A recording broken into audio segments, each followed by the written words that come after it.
وسراجا منيرا الحمد لله সকল প্রশংসা আল্লাহ তাআলার জন্য, যেই মহান রব্বুল আলামিন এই মহিলা মাদ্রাসায় একটি দিনই ইসলামিক মাহফিল করার জন্য তৌফিক এনায়েত করেছেন। এই জন্য অন্তরের অন্তঃস্থল থেকে সকলে বলি আলহামদুলিল্লাহ। আল্লাহ পাক রব্বুল আলামিনের শুকর যদি কোনো বান্দা বেশি বেশি করে, আল্লাহ পাক রব্বুল আলামিন ওই বান্দার প্রতি খুশি হয়ে যান। বেশি বেশি সুবহানাল্লাহ, আলহামদুলিল্লাহ এইগুলো বললে আল্লাহ পাক রব্বুল আলামিন অনেক খুশি হয়ে যান। কোন একটি বান্দা যদি সুবহানাল্লাহ আওয়াজ একবার কারো মুখ দিয়ে উচ্চারিত করে, আল্লাহ পাক রব্বুল আলামিন বলেন, রে দুনিয়ার বান্দা, ওই বান্দার জন্য আমি জান্নাতে এত বড় একটা ফলের বাগান তৈরি করিয়ে দেই। যদি একটি দ্রুত গ্রামের যদি 500 করে দৌড়ায়, ওই বাগানের এক মাথা থেকে অপর মাথা পর্যন্ত গিয়াও শেষ করতে পারবে না। এর বান্দা, তুমি আমার রহমত দেখে নিরাশ হয় না। আমার রহমত নেই, তুমি যদি হাতটা করে যাও, আমি আল্লাহ তোমাকে দেওয়ার জন্য সবসময় প্রস্তুত থাকি রে বান্দা।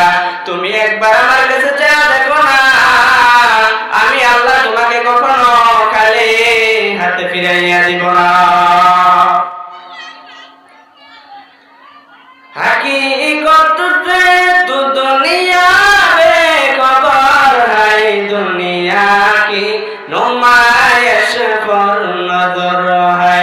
नमी गोयम के आज दुनिया जुदाबाश, पहर करे के बाशी बा खुदाबाश।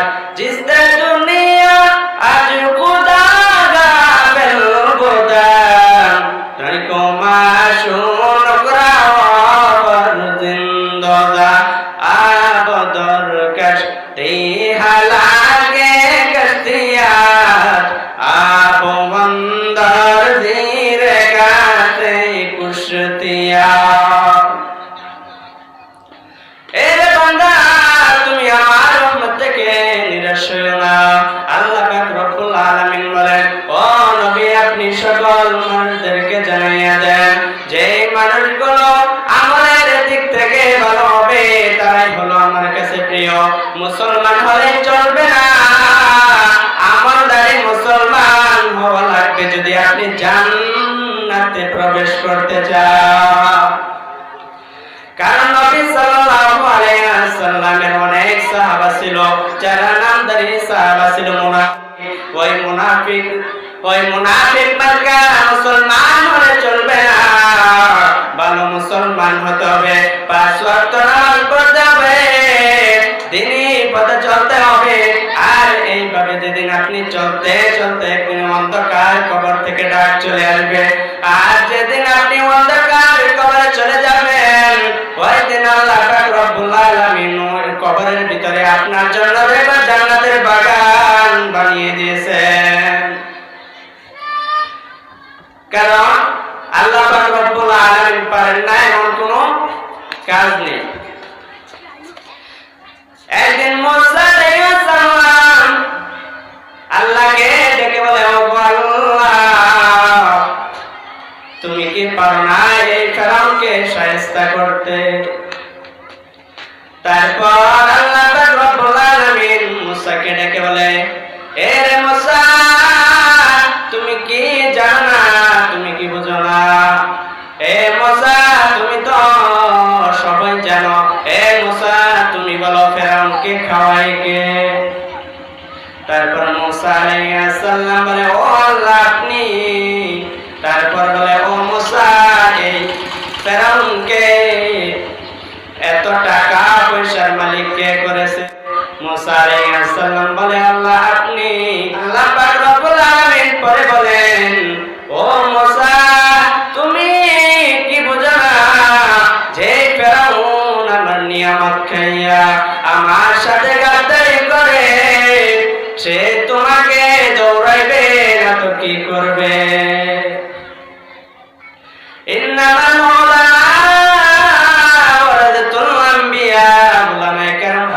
ওয়ারিস।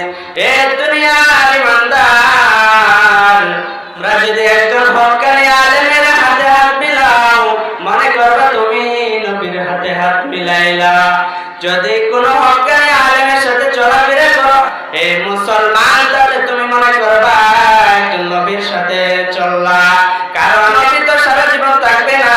সাহাবায়ে কেরাম রাদিয়াল্লাহু তাআলা আনহুম বলেন, ও নবী, যেদিন আপনি এই দুনিয়া থেকে চলে যাবেন গো নবী, সেদিন এই আপনার দায়িত্ব কে পালন করবে? নবী সাল্লাল্লাহু আলাইহি ওয়াসাল্লাম বলেন, কেন তোমরা পালন করবা? তারপর বলল, তারপর কারা করবে? তারপর বলল, তোমাদের পরবর্তী যারা আসবে দুনিয়াতে তারা করবে। তারপর বলল, কারা করবে? তারপর এইভাবে তোমার আমার উত্তরসূরি যারা এই দুনিয়ায় চলে আসবে, হক্কানি উলামায়ে কেরাম, একমাত্র তারাই আমার এই দিনের হেফাজত করবে। কারণ আল্লাহ পারেন না এমন কোন কাজ নেই। আল্লাহ যদি চাইতেন ওই সময়ে ফেরাউনকে ধ্বংস করে দিতে পারতেন। মুসা আলাইহিস সালাম যখন নদীর মধ্য দিয়ে চলে গেল, ফেরাউন মাঝখানে আসার সঙ্গে সঙ্গে আল্লাহ পাক রব্বুল আলামিন ফেরাউনকে ধ্বংস করে দিলেন পানি চাপা দিয়া। ওই সময় যেহেতু ফেরাউন মারা গেল, আল্লাহ পাক রব্বুল আলামিন যদি চান হক্কানি উলামায়ে কেরামের বিরুদ্ধে যারা এই দুনিয়ায় অবস্থান করে, আল্লাহ পাক রব্বুল আলামিন যদি চান তাদেরকে নিমিষেই ধ্বংস করে দিতে পারেন। এই দুনিয়া থেকে পালাইয়াও বাঁচতে পারবে না রে মুসলমান। গুনাহ করে যাইবা, বাচ্চাটি মারা গেলেই তোমার সব কিছু শেষ হয়ে যাবে। না না না না, কিয়ামতের দিন সর্বপ্রথম তোমার নামাজের হিসাব হইবে। তারপর বাকি যে গুনাহগুলো দুনিয়াতে করে গেছো, সেই গুনাহগুলোর জন্য পদে পদে তোমাকে আল্লাহ পাক রব্বুল আলামিনের কাছে জবাব দিতে হবে।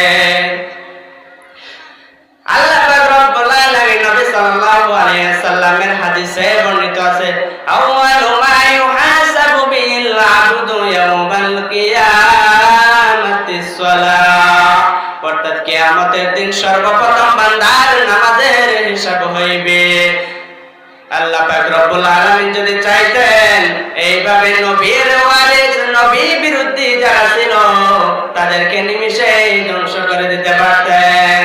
কাদের কুদরত দারি বর কামাল, আনতা রব্বি আনতা হাসবিজুল জালাল, তুই কাদের জলিলুল্লাহ জাহাদার, বহরকারে কে বাসিবা খুদাবাজ।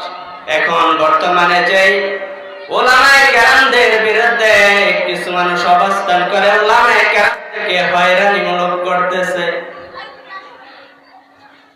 যারা যারা করতেছে তারা কিন্তু মনে করেছে না আমাদের ক্ষমতা আছে, আমরা সব করতেছি।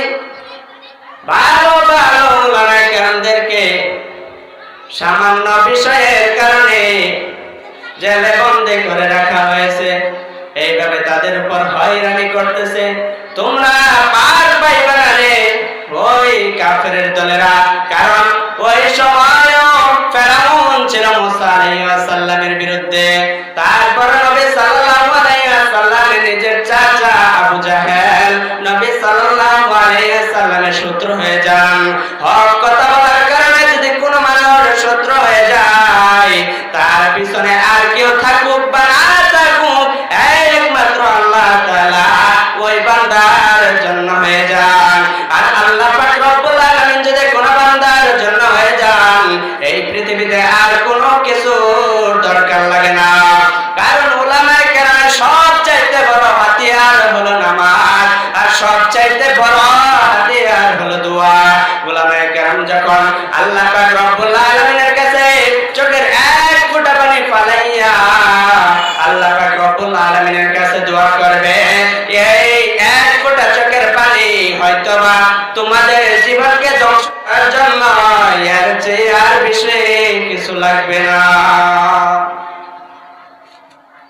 তাই হক্কানি উলামায়ে কেরামদেরকে তোমরা কখনো হয়রানিমূলক কাজ করবে না, যাতে উলামায়ে কেরামরা কষ্ট পায়।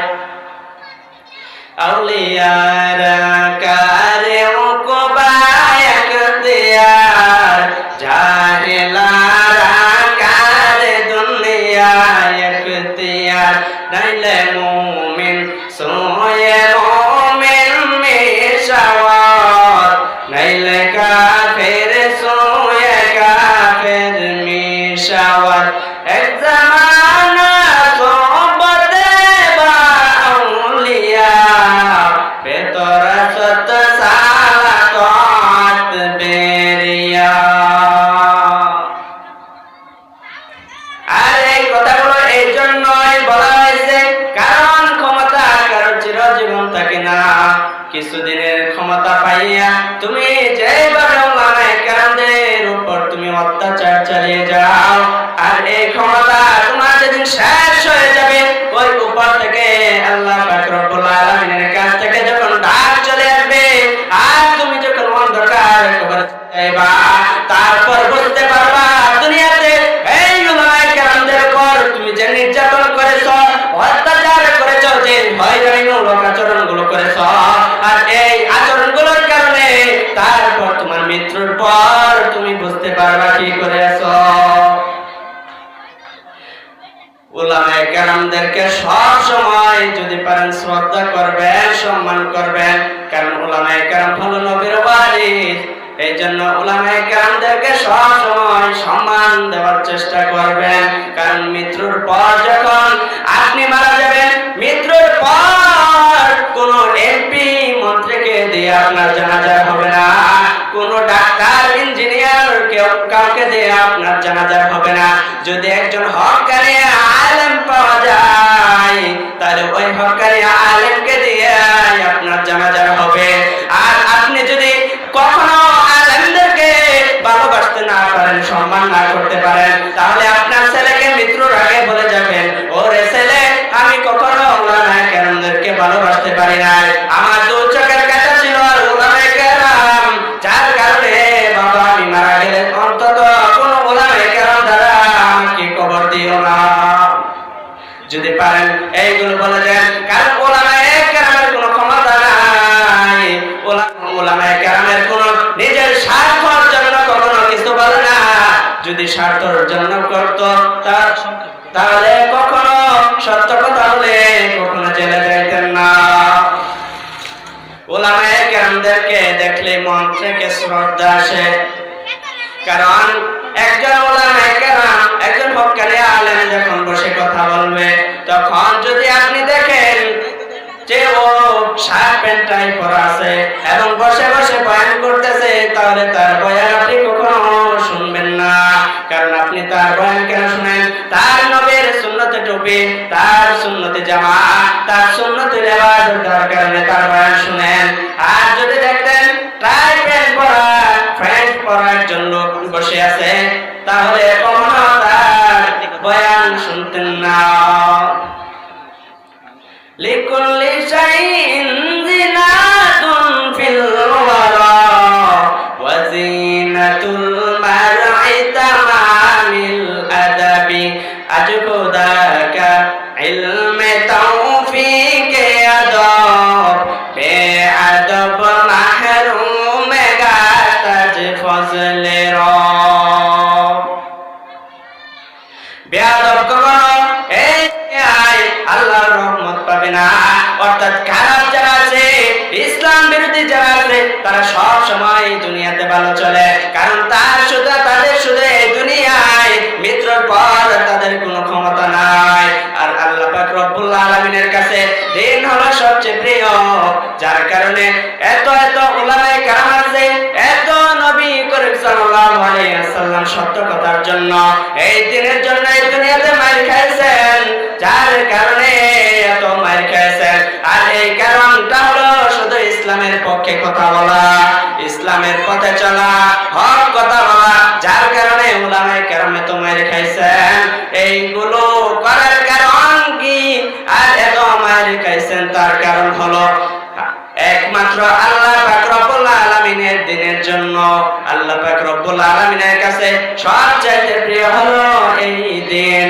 কারণ দিন যদি সবচাইতে প্রিয় না হইতেন তাহলে এত এত নবী করিম সাল্লাল্লাহু আলাইহি ওয়াসাল্লাম এই দুনিয়ায় মার খাইছেন যে বান্দা, এত এত নবী করিম সাল্লাল্লাহু আলাইহি ওয়াসাল্লাম এই দুনিয়ায় আহত হয়েছেন, রক্তাক্ত হয়েছেন। এতই যদি নবী করিম সাল্লাল্লাহু আলাইহি ওয়াসাল্লাম সবচাইতে আল্লাহর কাছে প্রিয়, কিন্তু দিনের চাইতে আল্লাহ পাক রব্বুল আলামিনের কাছে প্রিয় কিছুই নয়। সাইয়্যিদুল কাউনাইন খাতামুল মুরসালিন আখিরা মাদবুদে ফখরুল আউয়ালিন। অর্থাৎ তিনি সর্বশেষ নবী, তিনি আমাদের রহমত স্বরূপ এবং তিনি সকল নবীদের গৌরব। নবী মুহাম্মদ রাসূলুল্লাহ সাল্লাল্লাহু আলাইহি ওয়াসাল্লাম। ইনশাআল্লাহ যে কথাগুলো বলেছি যদি কোনো ভুল ত্রুটি হয়ে থাকে অবশ্যই ক্ষমার দৃষ্টিতে দেখবেন এবং আমার জন্য দোয়া করবেন যেন ইনশাআল্লাহ আগামীতে আমি ইসলামের খেদমত করতে পারি এবং আমার মা বাবা আমার আত্মীয় স্বজনদের জন্য সবাই দোয়া করবেন। ওয়া আখিরু দাওয়ানা আলহামদুলিল্লাহি রাব্বিল আলামিন। আসসালামু আলাইকুম ওয়া রাহমাতুল্লাহি ওয়া বারাকাতুহু।